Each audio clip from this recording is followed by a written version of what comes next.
سلامونه ملګرو، زه ورور راغیم او تاسو ته د یوې نوې کیسې سره راغلی یم. دا د یو کلاسیک نښان ویشتونکي کیسه ده. هغه نښان ویشتونکی چې د سترګو په تړلو سره هم خپل هدف ویشتلی سي. خو دا نښان ویشتونکی پخوا یو عادي د ریاضي ښوونکی و. هغه له جنګ او وسلو څخه کرکه درلودله.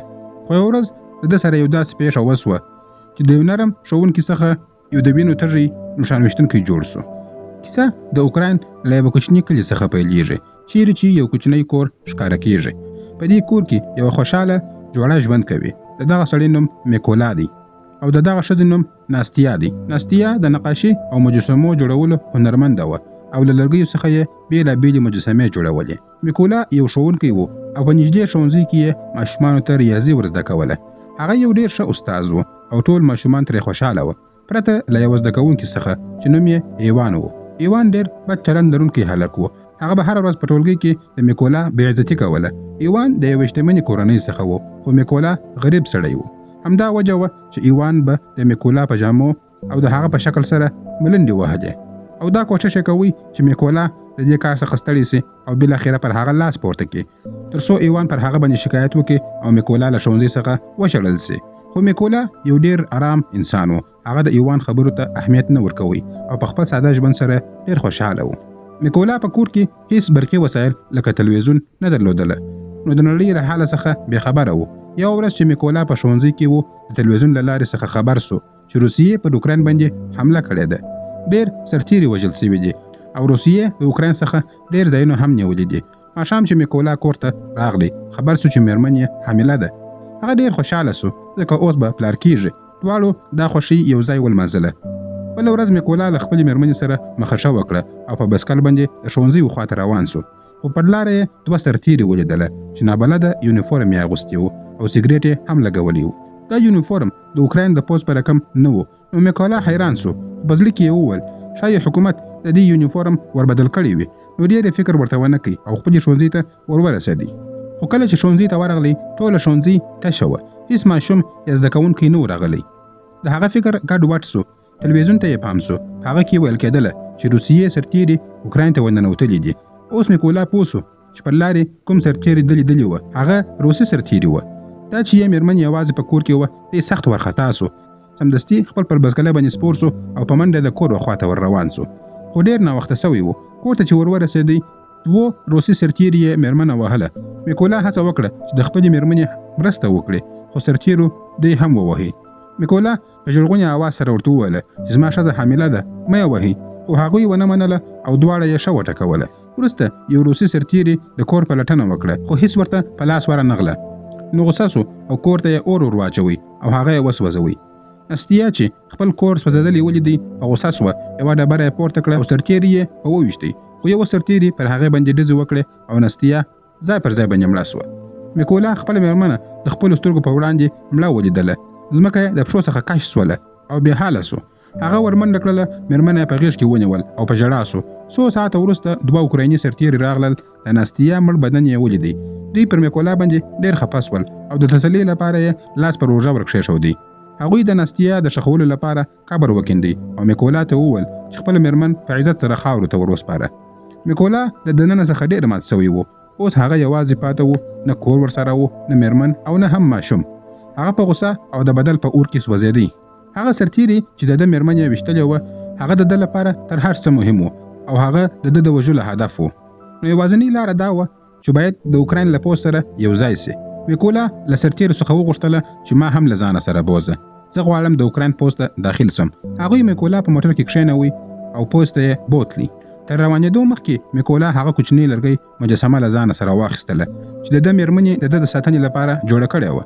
کله چې پوځ ته ورسېدل، د دوی مشر پر هغه دوو سرتیرو باندې غوسه سو او ویې ویل چې تاسو میکولا ولې له ځانه سره راوستئ، ځکه چې دی فکر کوي چې دا ښایي د روسانو جاسوس وي.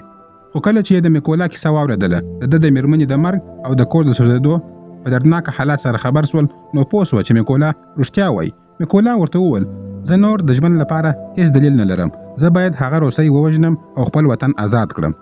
دا خبرې د مشر په زړه باندې ښې ولګېدلې او میکولا یې په پوځ کې شامل کړي. د میکولا تربیه پیل سوه. میکولا چې ټول عمر یې د ریاضي په استادۍ کې تیر کړی و، له وسلو سره نااشنا و. کله چې سرتیرو ټوپکونه په چټکۍ سره راټولول میکولا په هغه کې ډیر قرار و. افسر فکر وکړ چې دې سړي څخه به موږ څنګه سرتیري جوړوو، خو میکولا نه تسلیمېدی. هغه ډیر کوشش وکړي، زحمت یې وکړي او د روزنې بهیر یې په عزم سره تعقیب کړي. یوه شپه د روزنې پر مهال باندې میکولا خپل مشر ته وویل چې نور ماته په دې نامه سره مه وایه، ځکه چې زما کوډ نیم ریون دی. چې دا خبره یې وکړه ټولو پرې وخندل او مشر ورته وویل چې کوډ نیم دومره په اسانه سره نه ترلاسه کیږي، د دې لپاره باید د وطن لپاره یو لوی کار وکړي. میکولا دا خبره پر ځان باندې بده ونه لګوله او لا یې ډېره هڅه پیل کړه. کله چې به شپه وه ټول به ویده وه، خو میکولا به تمرین کوي او زده کړه به یې کوله.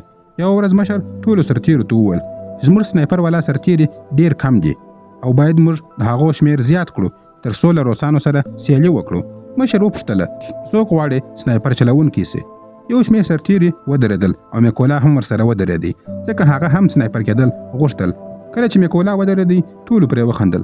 مشر ورته وویل تو خو تر اوسه پورې د ټوپک خلاصول او تړل هم نسې کولی، سنایپر کېدل خو لا لیرې خبره ده. میکولا ورته وویل زه ښه نښان ویشتونکی جوړېدلی سم، خو بس یوازې یو چانس راکړئ. مشر ورته وویل ښه ته راسه دا ټوپک خلاص کړه او بیرته یې بیا سره وتړه. میکولا خپلې سترګې وتړلې، ټوپک یې په چټکۍ سره خلاص کړي او بیا یې سره یو ځای کړي. هر څه یې په 8 ثانیو کې ترسره کړل. ټول حیرانه شول، حتی هغوی هم چې پر ده باندې یې خندلي وه. هغوی اوس ورته چکچکې کولې. مشر هم حیران سو او میکولا یې د سنایپر روزنې ته شامل کړي. په روزنه کې میکولا ته یو زوړ ماډل ټوپک ورکول سو، خو نورو ته نوي ماډلونه ټوپکونه ورکول سوي وه. میکولا غوښتنه وکړه چې ماته هم نوي وسلې راکړي، خو مشر ورته وویل دا به هغه وخت درکول کېږي چې ته ځان ثابت کړې. بله ورځ د سنایپرانو د زغم ازموینه وه. مشر وویل سنایپر والا چې هر رقم حالات وي له خپل ځای څخه نه شوري. مشر په سرتیرو ډزې وکړې. هر څوک چې بل ځای څخه وشورېدی هغه به له روزنې څخه وتی. خو کله چې نوبت میکولا ته ورورسېدی هغه له ځای څخه نه دی شورېدلی او هدف یې وویشتی. ازموینه بریالۍ کړه. په بل تمرین کې هدف یوازې یو ځل ښودل کېدی او بیا به د سنایپر والا سترګې تړل کېدلې او هدف به یې په پټو سترګو سره ویشتی. ځینې کامیاب شول، خو میکولا لږ خطا وکړله ځکه ټوپک یې ډېر زوړ و او په دقیقه نښه نیولو کې یې مشکل درلودی. خو ټول پوهېدل که چیرې د میکولا سره نوی ټوپک وای نو د هغه نښان به نه وی خطا سوی. دریم تمرین لا پسې سخت و. د شپې په تیاره کې یوازې د فلیرګن په رڼا کې هدف ویشتل کېدی. کله چې به فلیرګن پورته سو ټولو ډزې وکړې، خو هیڅ چا هدف ونه ویشتی. یوازې میکولا ډزې ونه کړې. دی پوهېدی چې د فلیرګن په رڼا کې مستقیمه نښه ویشتل ناممکنه ده، نو پر ځای یې د رڼا له اندازې څخه واټن حساب کړي. پر ریاضي یې محاسبه وکړه او یو کامل نښان یې وویشتی. مشر او سرتیري حیران سول ځکه تر ننه پورې هیڅ چا دا ازموینه نه وه بشپړه کړې، یوازې میکولا وکړه. مشر په هغه سره ډېر خوشحاله سو او رسمي کوډ نیم یې ورکړي ریون. ورځې تېرېدلې، میکولا لا ډېرې هڅې کولې تر څو بالاخره د ازموینې پایلې اعلان سوې. کرنیل ورته د احترام سلام وکړي او ورته وویل چې ازموینه یې بریالۍ تېرې کړې دي. څو ورځې وروسته کرنیل ورته راغلی او ویل سامان تیار کړه، ماموریت ته ځو.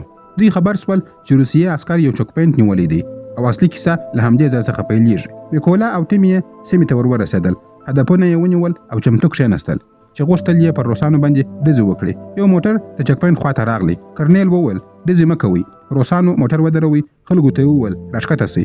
پاسپورټونه یې وکتل، موټر یې شاوخوا وکتي، هر څه سم وه او دوی یې پرېښودل، خو پاسپورټونه یې هغوی ته نه ورکول. چې خلکو د پاسپورټ غوښتنه وکړه، روسي عسکرو هغوی سخت ووهل. د دې ټولو له لیدلو څخه وروسته کرنیل خپلو سرتیرو ته د ډزو امر ورکړي. نو ټولو سنایپرانو خپل هدفونه په یو مرمۍ سره وویشتل او په دې ډول یې خپله لومړنۍ دنده بشپړه کړله. له ماموریت څخه تر ستنېدو وروسته چې ټوله بیرته اډې ته راغلل، میکولا ولیدل چې ډېر ملګري یې دلته نسته. هغه اندېښمن سو چې نور ملګري مې چیرته تللي دي. کله چې یې وپوښتل هغه ته وویل سول چې ستا نور ملګري و بل ځای ته جنګ لپاره استول سوي دي. بل سبا میکولا خبر سو چې د هغه ملګري چې ده ورسره یو ځای تمرین کړی و ټوله وژل سوي دي او دا ټول کسان د یوه روسي سنایپر له خوا څخه وژل سوي دي. د هغه سنایپر نوم و سیري او د روسیې تر ټولو غوره سنایپر ګڼل کېدی. څو ورځې تېرې سوې او میکولا له خپلو ملګرو سره یو بل میشن ته واستول سو.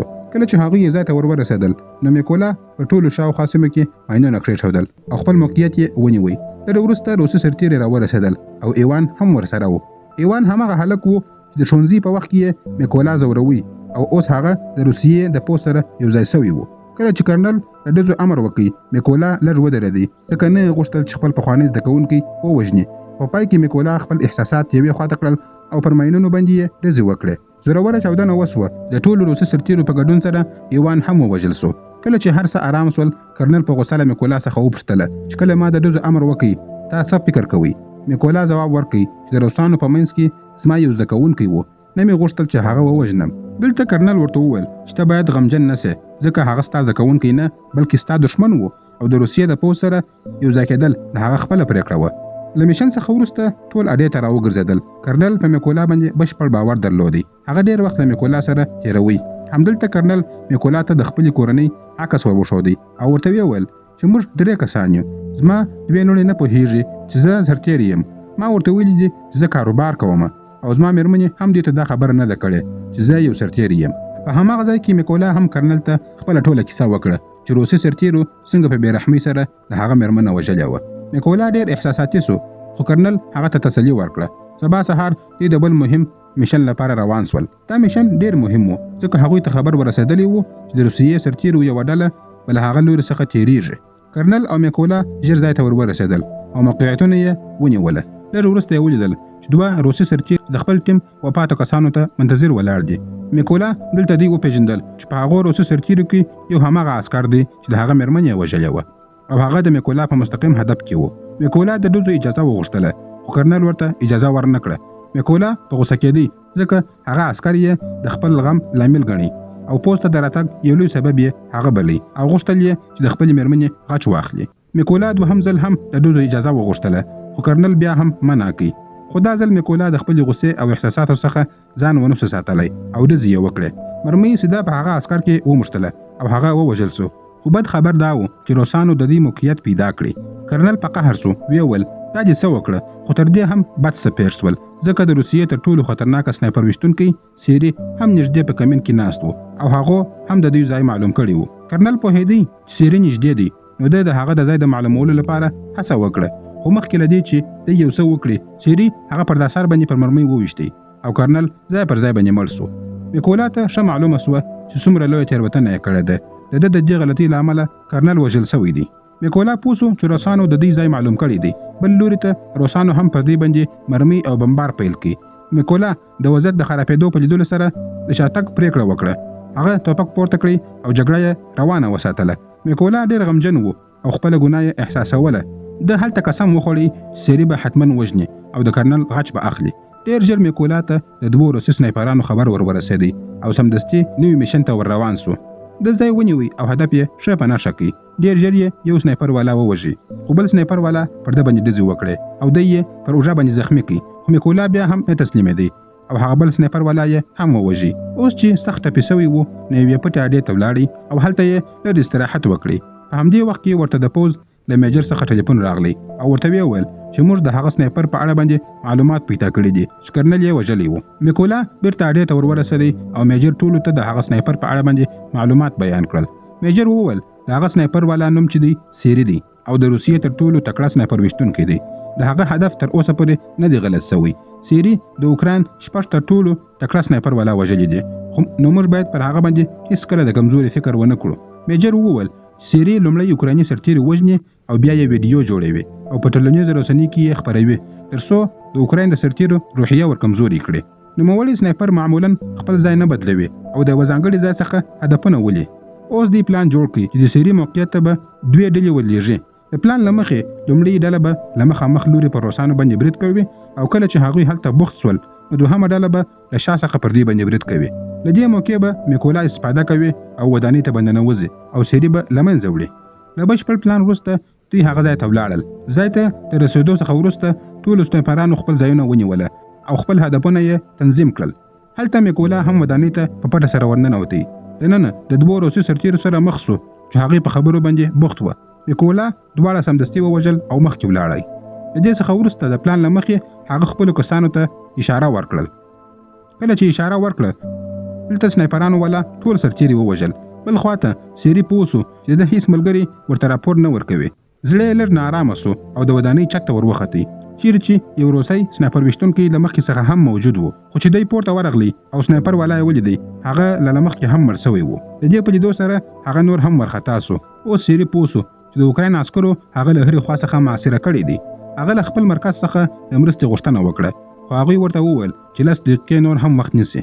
د دې په اورېدلو سره هغه ژر خپل ځای ته ولاړ او د اوکراین د عسکرو د پیدا کولو هڅه یې پیل کړه خو د خپل مخې ته یو کوچنی مجسمه ولیدله دا هماغه مجسمه وه چې میکولا له تللو څخه وروسته همدلته ایښې وه اوس سیري پوه شو چې ښایي میکولا پر هغه باندې برید وکړي په همدې وخت کې میکولا له ودانۍ څخه راوغورځېدی او هغه یې په چاړه باندې ووهي او په دې سره هغه سنایپر والا هم ووژل شو لږ وخت وروسته د سیري د مرستې ټیم ودانۍ ته ورورسېدی خو هغوی نه پوهېدله چې سیري لا له مخکې هم وژل سوی دی نو کله چې سیري ته زنګ ور ووهي میکولا ځواب ورکړي او ورته ویې وویل چې تاسو ټوله به مړه کېږئ دا یې وویل او د موټر چلوونکي یې هم ووژي له دې وروسته په روسي عسکرو کې ګډوډۍ خپور شو او ټوله له موټر څخه وتښتېدله خو نه پوهېدله چې د اوکراین سنایپر ویشتونکي هلته آماده ناست دي همدلته اوکرایني عسکرو پر دوی باندې زورور جنګ پیل کړي او ټول روسان یې ووژله د دې عملیاتو څو ورځې وروسته میکولا د خپلې مېرمنې قبر ته ولاړ و ځکه هغه ژمنه چې ده ورسره کړې وه پوره سوه هغه ټول کسان یې ووژل چې د ده ښځه او کرنل یې وژلې وه